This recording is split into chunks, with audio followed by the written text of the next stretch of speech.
Bwana unasema mwaga mboga ni mwage ugali, leo tulale bila kula. Ndicho ambacho kinatengenezwa hapa. Upande huu Mo Dewji, upande huu J Roots, na wote wanasababisha ndani ya nyumba mjengoni kutaka kuhakikisha kwamba Simba inarejea kwenye jambo lile lile. We told back that Saibari in the house, in the building. Moja kati ya sajili expensive. Yani ninapozungumzia expensive maana yake usajili ghali zaidi.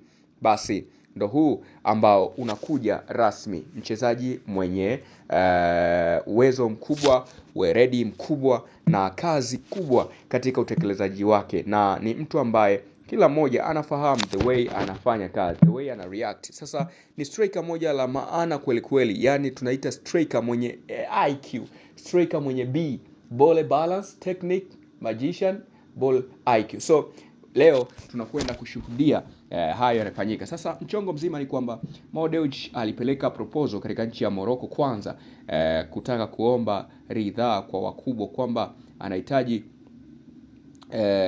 kuweza kumsajili mchezaji ambaye ni kipenzi cha watu wa Morocco, lakini pia kwa dola nyingi sana ambazo wamekaa nazo au wamepangiana. Kwa hiyo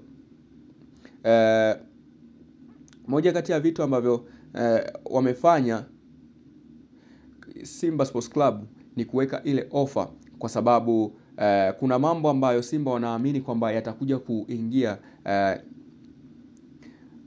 kuingia hapa katikati kwenye swala zima la usajili. Kwa hiyo wameona order au wafanye booking ya mchezaji mkubwa expensive ambaye ataleta pia competition na awareness kwenye klabu ya Simba na atafanya klabu kuwa ya juu zaidi. Ndio maana anahitaji kufanya Simba iwe klabu yenye matarajio na mafanikio makubwa on the way.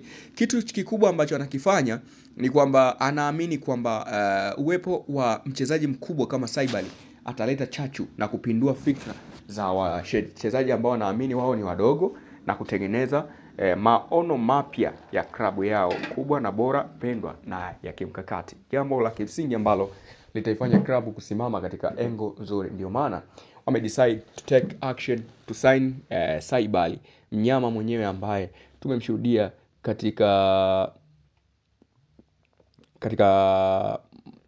matumaini au tumeshuhudia katika mkakati wa kiutekelezaji wa kazi zake, tumemshuhudia katika moja ya shughuli zake, na tumemshuhudia katika moja ya mapambano yake au mapigano yake.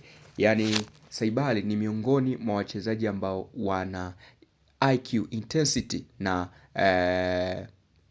uelewa mkubwa sana kwenye soka la la huko Morocco, lakini pia hata kimataifa. Tumeshuhudia mikataba mbalimbali akifanya kwa ajili ya kutumika kwenye klabu, kwa hiyo tunaamini uwezo wake.